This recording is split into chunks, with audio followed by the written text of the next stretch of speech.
Hello friends, welcome in star study. Friends, आज के इस वीडियो में हम बात करेंगे शिक्षण अधिगम के बारे में। शिक्षण अधिगम का टॉपिक जो होता है वो हर टीचिंग एग्जाम के लिए बहुत ज़्यादा इम्पोर्टेंट होता है। और अभी बिहार शिक्षक भर्ती का सुपर टेट भी होने वाला है, तो अभी और आपका यूपी टेट भी आने वाला है। यूपी टेट हो या सुपर टेट हो या बिहार शिक्षक भर्ती का सुपर टेट हो, सभी के लिए ये टॉपिक बहुत ज़्यादा इंपॉर्टेंट है। तो चलिए इस वीडियो को स्टार्ट करते हैं बिना टाइम वेस्ट किए। पहले शिक्षण अधिगम के बारे में पढ़ेंगे और उसके बाद शिक्षण अधिगम से संबंधित कुछ MCQ सॉल्व करेंगे। तो चलिए स्टार्ट करते हैं इस वीडियो को।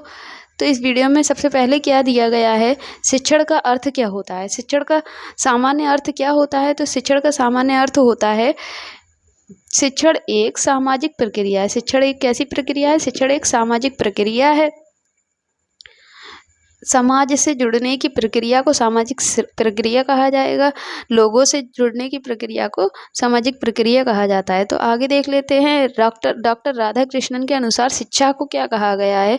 तो डॉक्टर राधाकृष्णन ने शिक्षा के बारे में कहा है कि शिक्षा को मनुष्य और संपूर्ण समाज का निर्माण करना चाहिए। अगर शिक्षा इस कार्य को करने में असमर्थ होती है तो इस शिक्षा को अनवीक और अपूर्ण माना जाएगा। शिक्षा के बारे में उन्होंने ऐसा बोला है कि शिक्षा को क्या करना होता है, शिक्षा को समाज का निर्माण करना होता है, मनुष्य का निर्माण करना होता है। अगर शिक्षा इन कार्यों को करने में असमर्थ होती है तो शिक्षा को क्या कहा जाएगा, अनवीक और अपूर्ण माना जाएगा। शिक्षा एक अनकम्प्लीट मानी जाएगी। आगे देखते हैं इसको इंग्लिश में क्या बोला जाता है। Education should be man making and society making. Education को कैसा होना चाहिए, मैन मेकिंग और सोसाइटी मेकिंग होना चाहिए। अगर एजुकेशन विदाउट दिस, इसके बिना एजुकेशन क्या है, remind poor and incomplete, poor और इनकम्प्लीट है। आगे देख लेते हैं शिक्षण का संकुचित अर्थ क्या होता है। तो शिक्षण जिसको हम पढ़ाना बोलते हैं अपनी सामान्य भाषा में, तो शिक्षण का संकुचित अर्थ में क्या आ जाएगा। संकुचित का मतलब होता है लिमिटेड। संकुचित का मतलब क्या होता है, लिमिटेड। तो लिमिटेड में क्या होता है, शिक्षण का संकुचित अर्थ विद्या का संबंध किससे होता है, विद्या। शिक्षण का संकुचित अर्थ का संबंध विद्यालयी शिक्षा से होता है, जो विद्यालय में सिखाया जाता है, जिसमें शिक्षक द्वारा एक शिक्षार्थी बोलते हैं स्टूडेंट को निश्चित स्थान पर, एक निश्चित जगह पर, एक विशिष्ट वातावरण में और निश्चित अध्यापकों द्वारा उसके व्यवहार में पाठ्यक्रम के अनुसार परिवर्तन किया जाता है। मतलब कहने का तात्पर्य क्या बन रहा है कि अगर किसी भी स्टूडेंट को एक निश्चित विद्यालय में निश्चित टीचर के द्वारा, जो भी डिसाइडेड टीचर हैं उनके द्वारा सिखाया जाता है और निश्चित समय के लिए सिखाया जाता है, तो यह सब किस में आता है, शिक्षण के संकुचित अर्थ के अंतर्गत आ जाता है। क्योंकि बच्चा उसमें सिर्फ लिमिटेड सीखेगा और इसमें पाठ्यक्रम को भी शामिल किया गया है, मतलब सिलेबस को भी शामिल किया गया है। तो यहाँ पर सिलेबस में जितना होगा वो उतना ही सीखेगा, ना कि बाहर की और भी ज़्यादा चीज़ों को सीखेगा। तो इसको बोलते हैं शिक्षण का संकुचित अर्थ। शिक्षण के संकुचित अर्थ को फिर से समझ लेते हैं। शिक्षण का संकुचित अर्थ क्या होता है। शिक्षण के संकुचित अर्थ में ये आता है कि किसी भी स्टूडेंट को निश्चित विद्यालय में पढ़ाया जाए, निश्चित अध्यापकों द्वारा पढ़ाया जाए और निश्चित समय अवधि में पढ़ाया जाए, लिमिटेड टाइम के लिए पढ़ा जाए। और क्या होता है, और उसमें पाठ्यक्रम जितना निर्धारित पाठ्यक्रम है उतना ही उसको पढ़ाया जाए। तो इसमें क्या हो जाता है, शिक्षण का संकुचित अर्थ इसको कहा जाता है। आगे देखते हैं शिक्षण का व्यापक अर्थ क्या होता है। शिक्षण का व्यापक अर्थ को देख लेते हैं। तो व्यापक का मतलब होता है कोई चीज़ विस्तृत या बड़ी, बहुत बड़े लेवल पर जो होती है उसको व्यापक बोलते हैं, वाइडर बोलते हैं। तो देखते हैं शिक्षण के व्यापक अर्थ में वह सब शामिल किया जाता है जो मनुष्य अपने पूरे जीवन में सीखता है। मतलब जिंदगी में मनुष्य जो सीखता रहता है, कुछ ना कुछ सीखता ही रहता है अपनी प्रवृत्ति के अनुसार।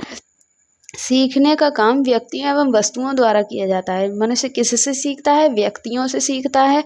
और किससे सीखता है, वस्तुओं से सीखता है। मतलब क्या है, मतलब हम अपनी लाइफ में व्यक्तियों, लोगों द्वारा सीखते हैं, वस्तुओं द्वारा सीखते हैं और कुछ जो हमारी गलतियां होती हैं उनमें सुधार करके सीखते हैं। तो अपनी लाइफ में मनुष्य कुछ ना कुछ सीखता ही रहता है, अनलिमिटेड। मनुष्य सबसे पहले समाज की सबसे छोटी इकाई परिवार से सीखता है। यहाँ पे 2 क्वेश्चन मिल रहे हैं हमको। मनुष्य सबसे पहले कहाँ से सीखता है, तो परिवार से सीखता है। और समाज की सबसे छोटी इकाई क्या होती है, समाज की सबसे छोटी इकाई परिवार होता है। आगे है फिर विद्यालय में में जाकर सीखता है, परिवार के बाद कहाँ जाता है, विद्यालय जाता है, विद्यालय में जाकर सीखता है। उसके बाद वह समाज में पाई जाने वाली विभिन्न चीज़ें जैसे कि मंदिर, मस्जिद, गुरुद्वारा, गिरजाघर आदि जगह जाकर सीखता है। इसके अलावा मंदिर, मस्जिद अपने धर्म के बारे में और बहुत सारी चीज़ों के बारे में, रीतियों के बारे में सीखता है। इसके अलावा वह समाचार पत्र, नाटक, सिनेमा, विचार गोष्ठी, प्रदर्शनी, रेडियो, टेलीविज़न, नौटंकी इन सब चीज़ों से वो सीखता रहता है। सम्मेलन, इन सब चीज़ों से वो सीखता ही रहता है। आगे है संस्करणों से सीखता है और संस्करणों से संबंधित कार्यक्रमों से सीखता है। तो यहाँ पर कहने का क्या मतलब निकल कर आ रहा है कि शिक्षण का व्यापक अर्थ क्या होता है। व्यापक मतलब विस्तृत तरीके से अगर कोई इंसान कुछ चीज़ों को सीखता है, अपनी लाइफ में कुछ न कुछ सीखता ही रहता है, लोगों द्वारा, अपनी गलतियों द्वारा और विभिन्न जगहों पर जाकर जो सीखता है, इसे शिक्षण का व्यापक अर्थ कहा जाता है। आगे देख लेते हैं क्या है। अतः हम कह सकते हैं कि शिक्षण का व्यापक अर्थ क्या है। व्यक्ति औपचारिक तथा अनौपचारिक और निरौपचारिक सभी साधनों मतलब सभी चीज़ों से वह सीखता रहता है। सीखता लिखा है, जो सीखता है वह शिक्षा के व्यापक अर्थ में आता है। शिक्षा के व्यापक अर्थ में आता है। आगे देख लेते हैं वी.एफ. स्किनर क्या कहते हैं। तो वी.एफ. स्किनर कहते हैं शिक्षण पुनर्वलन की आकस्मिकताओं का क्रम है। शिक्षण कैसा क्रम है, पुनर्वलन की आकस्मिकताओं का क्रम है। ऐसा किसने कहा है शिक्षण के बारे में, तो वी.एफ. स्किनर ने कहा है। शिक्षण होता है पढ़ाना। आगे देखते हैं बर्टन के अनुसार शिक्षण क्या है। बर्टन ने कहा है कि शिक्षण सीखने के लिए दी जाने वाली प्रेरणा है, निर्देशन है और प्रोत्साहन है। तो ये भी बर्टन के अकॉर्डिंग भी ठीक कहा गया है शिक्षण के बारे में। अब आगे इसके इम्पोर्टेंट फैक्ट्स को देख लेते हैं। क्या है, शिक्षण एक उद्देश्यपूर्ण प्रक्रिया है। शिक्षण एक उद्देश्यपूर्ण क्यों है, क्योंकि हम जब भी किसी चीज़ को सीखते हैं तो हमारा कहीं ना कहीं उसका उद्देश्य होता है, तभी हम किसी काम को सीखने के लिए आगे बढ़ते हैं और तत्पर होते हैं। उस काम को सीखने के लिए उत्सुक तभी होते हैं जब हमारा कहीं ना कहीं उससे हमारा भला हो रहा होता है और हमारा कहीं ना कहीं उससे कुछ रिलेशन होता है। तो शिक्षण कैसा होता है, उद्देश्यपूर्ण प्रक्रिया है। आगे है शिक्षण सामाजिक तथा व्यावसायिक प्रक्रिया है। सामाजिक इसलिए है लोगों से जुड़ना सिखाती है, और व्यावसायिक इसलिए है जो व्यवसाय में भी काम आती है। शिक्षण विकासात्मक प्रक्रिया है। विकासात्मक क्यों है, शिक्षण जो है, शिक्षण मतलब अगर किसी बच्चे को कुछ सिखाया जाता है तो वह उसके मानसिक विकास को और मानसिक स्थिति को आगे बढ़ाने में, विकास करने में शामिल होती है और सहायक होती है। आगे देख लेते हैं शिक्षण एक त्रिमुखी प्रक्रिया है। शिक्षण को त्रिमुखी प्रक्रिया क्यों कहा गया है, क्योंकि शिक्षण में 3 लोग हमेशा शामिल होते हैं। कौन कौन शामिल होते हैं, शिक्षण त्रिमुखी होता है। तो इसमें कौन कौन शामिल होते हैं, एक तो टीचर होता है, एक स्टूडेंट होता है और एक सिलेबस होता है। 3 चीज़ें शामिल होती हैं, शिक्षण और यहाँ पर शिक्षक बोलेंगे, स्टूडेंट विद्यार्थी बोलेंगे और सिलेबस पाठ्यक्रम बोला जाएगा। तो यहाँ पर शिक्षण कैसी प्रक्रिया होती है, शिक्षण त्रिमुखी प्रक्रिया होती है। आगे है शिक्षण औपचारिक तथा अनौपचारिक प्रक्रिया है। शिक्षण कैसी, औपचारिक भी है जो हम अनलिमिटेड चीज़ें सीखते हैं, और अनौपचारिक इसलिए है कुछ हम लिमिटेड चीज़ें सीखते हैं। आगे देख लेते हैं ब्लूम ने क्या कहा है। ब्लूम ने शिक्षण के उद्देश्यों को 3 भागों में विभाजित किया है, ज्ञानात्मक उद्देश्य, भावात्मक उद्देश्य और क्रियात्मक उद्देश्य। ज्ञानात्मक उद्देश्य में कौन कौन आ जाते हैं, तो ज्ञानात्मक उद्देश्य में आ जाते हैं ज्ञान आ जाता है, बोध आ जाता है, प्रयोग आ जाता है, विश्लेषण आ जाता है और संश्लेषण आ जाता है। उसके बाद मूल्यांकन आ जाता है। भावात्मक पक्ष के उद्देश्य कौन से होते हैं, ग्रहण करना, अनुक्रिया करना, अनुमूलन करना, विचारना, व्यवस्था करना और चरित्र का निर्माण करना। और जो ज्ञान क्रियात्मक उद्देश्य है जिसे मनोगत्यात्मक पक्ष भी कहा जाता है, तो इसमें कौन कौन आ जाते हैं, उद्दीपन आ जाता है, कार्य करना आ जाता है, नियंत्रण आ जाता है, समायोजन आ जाता है, स्वाभाविकरण आ जाता है और आदतें आ जाती हैं। कुछ MCQ हैं शिक्षण अधिगम से संबंधित, तो इसको भी देख लेते हैं। सबसे पहला सवाल यहाँ पर दिया गया है कि शिक्षण का अभिप्राय क्या है। शिक्षण का अभिप्राय क्या है, इसको देखना है। शिक्षण का अभिप्राय है पढ़ाना भी है, सिखाना भी है और अधिगम कराना भी है। तो यहाँ पर 4 नंबर नहीं बना है, उपर्युक्त सभी यहाँ पर हो जाएगा।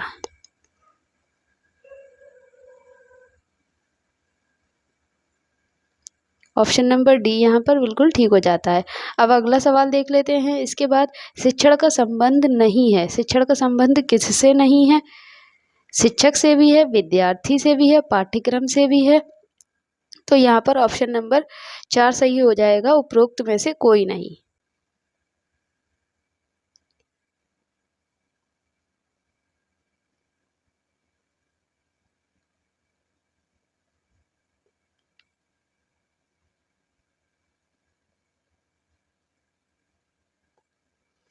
अब अगला सवाल देख लेते हैं। इसके बाद यहाँ पर दिया गया है शिक्षण पुनर्वलन की ताओं का क्रम है।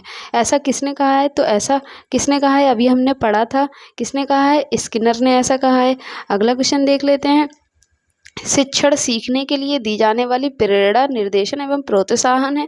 ये किसने कहा है? थॉमसन ने या बर्टन ने या एनएल गेज ने या जॉन वोकर ने? तो किसने कहा है? ये बर्टन ने कहा है। अभी हमने ऊपर पढ़ा था इसके बारे में। अगला सवाल देख लेते हैं। शिक्षण प्रक्रिया के स्तंभ हैं। शिक्षण प्रक्रिया के कितने स्तंभ हैं? अभी हमने बताए थे 3 स्तंभ हैं, शिक्षक, शिक्षार्थी और पाठ्यक्रम, टीचर, स्टूडेंट और सिलेबस। अगला क्वेश्चन देख लेते हैं। शिक्षण होता है, शिक्षण कैसा होता है? सुनियोजित होता है, प्रेरणात्मक होता है, सुझावात्मक होता है या उपयुक्त सभी? तो शिक्षण सुनियोजित भी होता है, प्रेरणात्मक भी होता है, बर्टन ने बताया, और सुझावात्मक भी होता है। इसका मतलब यहाँ पर ऑप्शन नंबर डी बिल्कुल ठीक हो जाता है, चौथा नंबर। अगला सवाल, अपव्यय एवं अवरोधन किससे संबंधित है? तो अपव्यय और अवरोधन किससे संबंधित हैं? पाठ्यक्रम से, विद्यालय से, विद्यार्थी से या समाज से? कौन सा ऑप्शन यहाँ पर ठीक हो जाता है? तो विद्यार्थियों से संबंधित है अपव्यय और अवरोधन। अगला क्वेश्चन देख लेते हैं।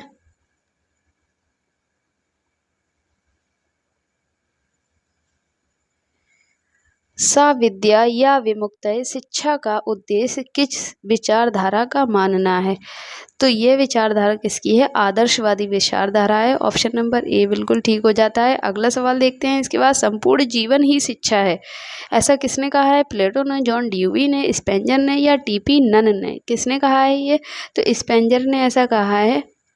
संपूर्ण जीवन ही शिक्षा है, मतलब हम पूरे जीवन ही कुछ ना कुछ सीखते रहते हैं। अगला है, ब्लूम के द्वारा प्रतिपादित कौन से उद्देश्य हैं? तीनों हैं, ज्ञानात्मक भी, भावात्मक भी, क्रियात्मक भी। ऑप्शन नंबर डी यहाँ पर बिल्कुल ठीक है। अब अगला सवाल देख लेते हैं। अगला सवाल यहाँ पर क्या है? प्रयोग तथा विश्लेषण किससे संबंधित है? प्रयोग तथा विश्लेषण ज्ञानात्मक पक्ष से संबंधित है। ज्ञानात्मक उद्देश्य के पक्ष हैं ये ज्ञान, बोध, प्रयोग, विश्लेषण, संश्लेषण और मूल्यांकन। तो यहाँ पर ये वीडियो पूरा होता है। अगर वीडियो पसंद आया तो वीडियो को लाइक कर देना, चैनल पर नए हैं तो चैनल को सब्सक्राइब कर देना, और इस चैनल पर आपको अच्छे अच्छे टॉपिक पर वीडियोस मिलते रहेंगे और शॉर्ट ट्रिक के माध्यम से भी आपको बहुत सारी चीज़ें सीखने को मिलेंगी। Thank you.